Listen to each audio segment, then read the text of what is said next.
Hey guys, sup, Reading here for the Yu-Gi-Oh! Council. When I film this is very late and is also June 2nd, 2014. Now the reason I say the date is because sometimes people don't look at the upload date and this video will become more relevant as time goes on.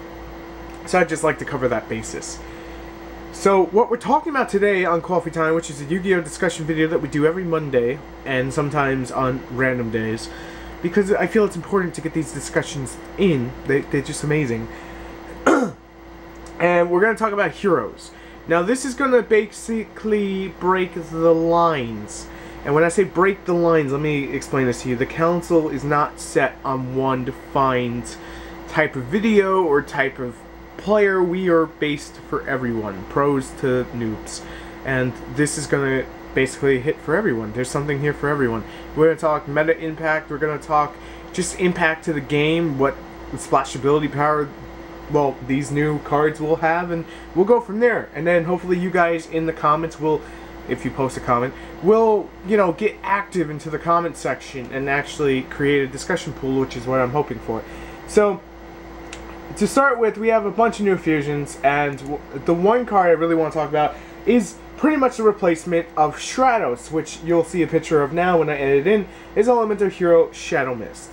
Now, Shadow Mist here, I'm going to read off the effect because I know some people won't know it, a lot of people will, but this is more for the people who don't know it. If this card special summon, you can add one change quick play spell card from your deck to your hand. If this card is sent to the graveyard, you can add one hero monster from your deck to your hand, so you get it like an instant Bubble Man onto the field and field presence. So that's really nice. If the audio sounds a little tiny bit off, that's because I have my head turned and I'm filming on a camera and I'm not editing the audio. It's going to be straight cut audio. Alright, so if this card is sent to the graveyard, you can add one Elemental Hero monster from your hand, except Elemental Hero Shadow Mist. So he's not like Stratos where you can grab another one. You can only activate the effect of one Elemental Hero Shadow Mist effect per turn, and only once that turn. His stats are 1,000 and 1,500 in case you're not watching the video. Sorry, I had to take a sip of my drink.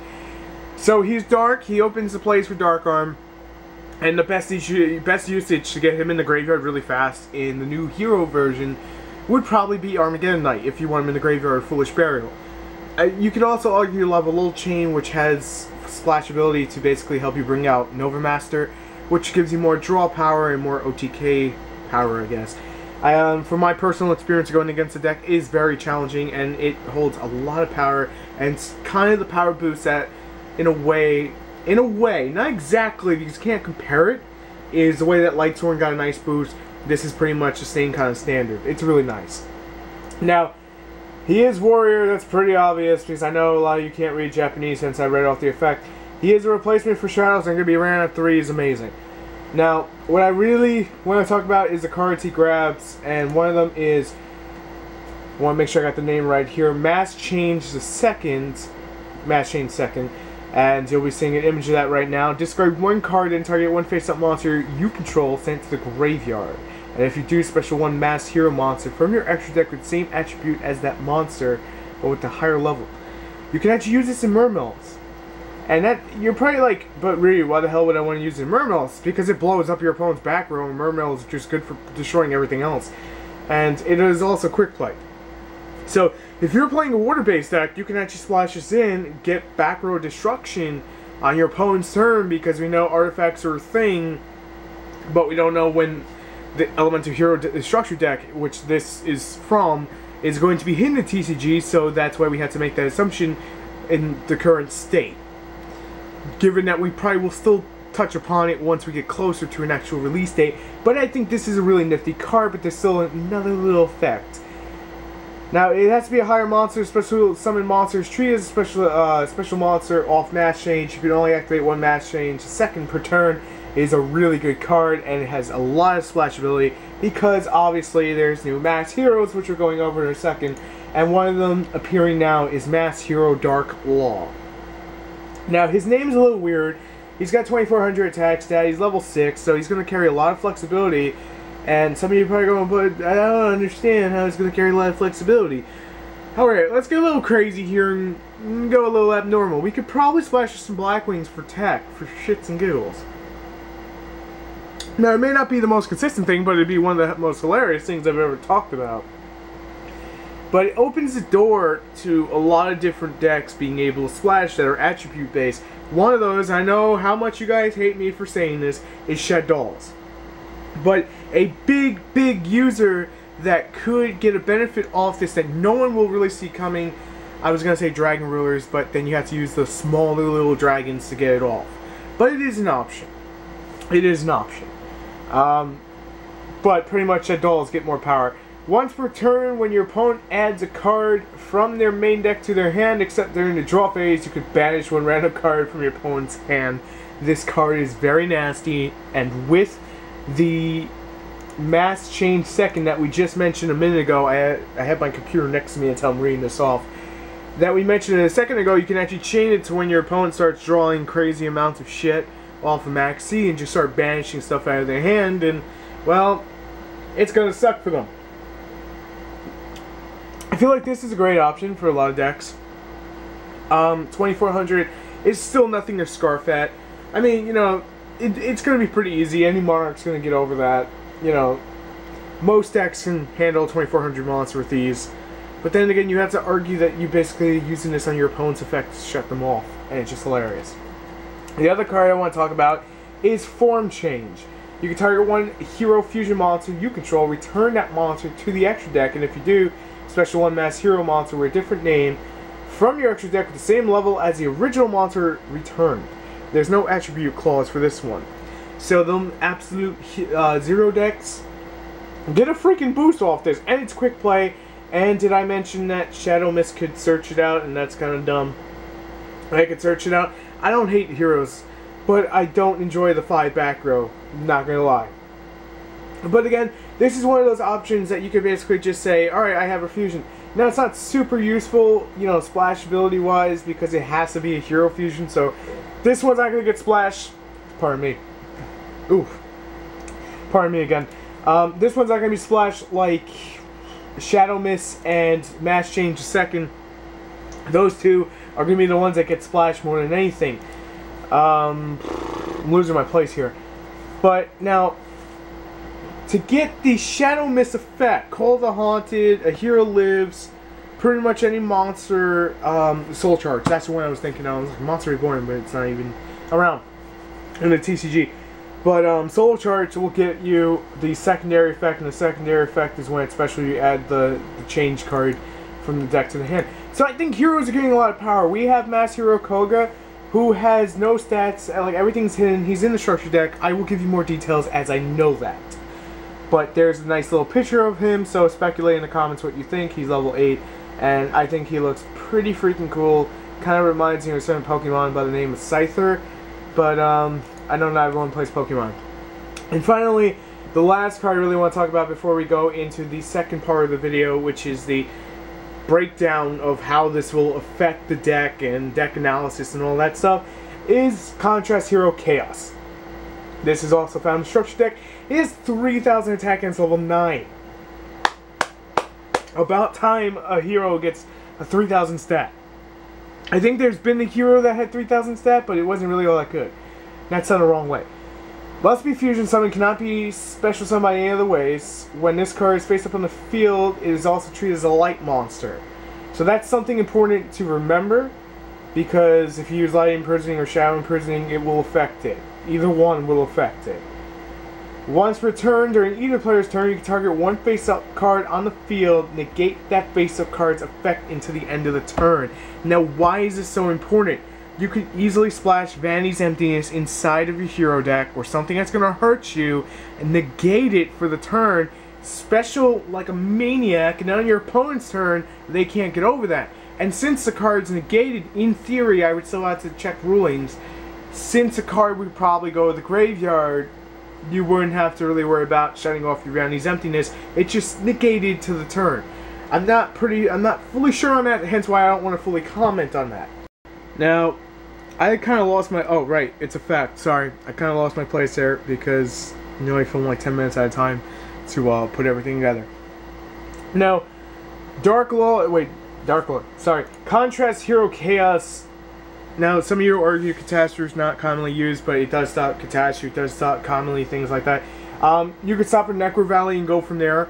You could stop a lot of things that would stop heroes. You can even negate your own Vanity's emptiness, and you're probably going, well, why would I negate my own Vanity's emptiness? And how the hell would I get this on the board? You play Trap Sun.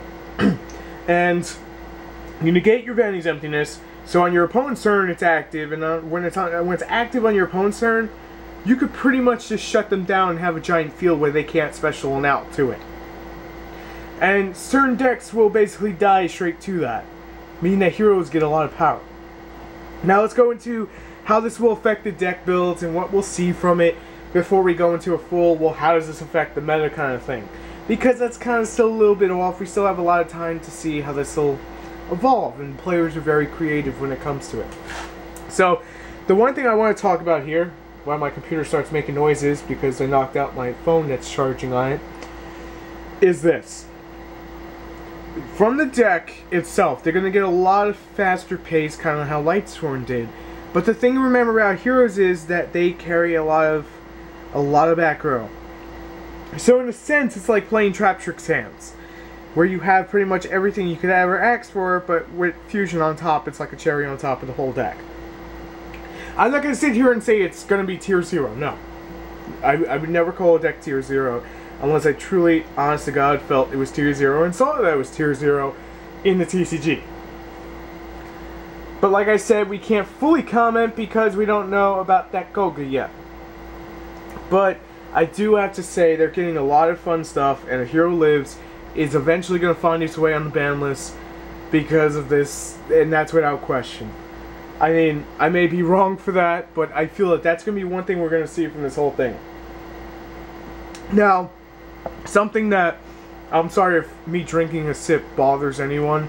It's just, I like to keep these videos as real as possible. Sorry.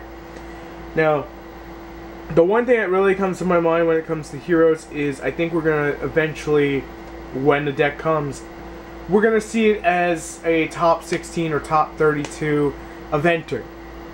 Now, what does Ryu mean when he says eventer? It means something that you'll see at YCS once every so often, kind of how like Fire Kings are. I don't think they're going to fully take over the game because, well, we still have Shaddolls, and there's the Ginseng archetype now, or Worms, whatever Konami name changed it this week. It's basically the Cosmic Dragons. And you can't forget about Stellar Knights and the still looming artifacts, Madolches, Trap Trick Hands, and God knows whatever else, Mirror Mills and Fire Fist, whatever survives the ban list in July. But we're not too far off from that, so expect something soon. Coffee time based on that. Expect something soon. But all I have to really say is the deck as itself is going to be great.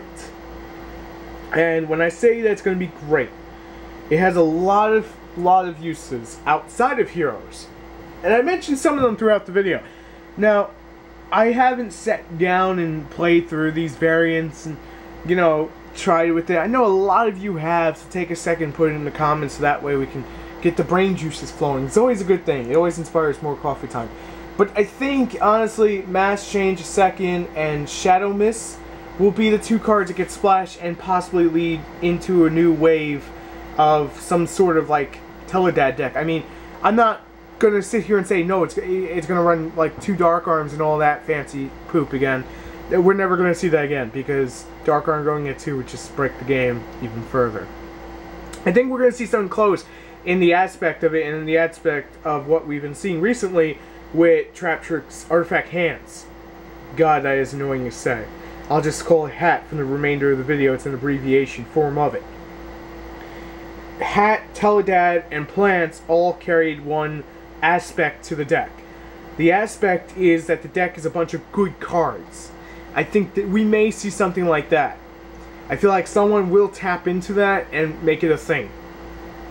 Like heraldic heroes, or just heraldic hero and then something else, like Triple H, play the game. If you got that, then you're a WWE fan, but I couldn't resist because it made a lot of sense in the moment. Sorry if I made anyone like unhappy about that. Finally, I do have to say, meta impact wise, I don't think there's gonna be a huge one. And in closing, I look forward to the deck and all the possibilities that it will bring to the game. Because there is a lot of splashability in the deck, and there's going to be a lot of creativity from the time from now to the eventual release date, which I think we'll probably hear about it around Comic-Con, which I believe is very early in July. It's about 6 weeks away, so we'll probably find out something then, and then there'll be a bunch of news videos on your feed from my channel. I mean, from our channel. The Universe channel. You know what? The Council's channel. Because I don't like calling it my channel. Because each and every one of you make this something special in its own right. In closing, I do have to say this much. Because I've been saying in closing for the past 4 minutes. I feel like it's going to get top 16s. It will be up there again. Heroes are a deck that pretty much will never go down. They'll go away for a little while, they'll come back, and then they'll beat the crap out of Shadow somehow, and then, because someone was crazy enough. Honestly, I think that's gonna be, I think that's gonna be one interesting match. The new heroes at their full power. I don't want to call them mass heroes. I just want to say heroes. The heroes at their full power versus Shadows. I think that would make one hell of a duel. Constant duel videos of that, just for a little while, I think would be just amazing to see two fusion decks go at it like if it was 2003 or 2004 again, with the Black Skull Dragon decks that no one ever ran, but Ryu says they did. I'm joking. Anyway, thank you guys for watching. If you enjoyed the video, make sure you hit that like button, and if you're new to the channel, make sure to hit the subscribe button. If you enjoyed the, I believe, 17, 18, 20 minutes of this video, I appreciate it, thank you. And finally, in closing, make sure to share the video to the outlets that you wish to share it. Please do so. And leave a comment down below about the topic of the video, what you think the hero deck would do, and everything we talked about today. And as always, from the rest of the council members, thank you again for supporting this channel so much. Well, at least I love every one of you, I honestly gotta do. And I will see you next video, which will be in a few hours, because it's probably going to be the nighttime video, like 8, 9 o'clock. It's going to take a while to edit. But thank you guys for watching. Till next time, I'm ready for the Yu-Gi-Oh! Council. Peace.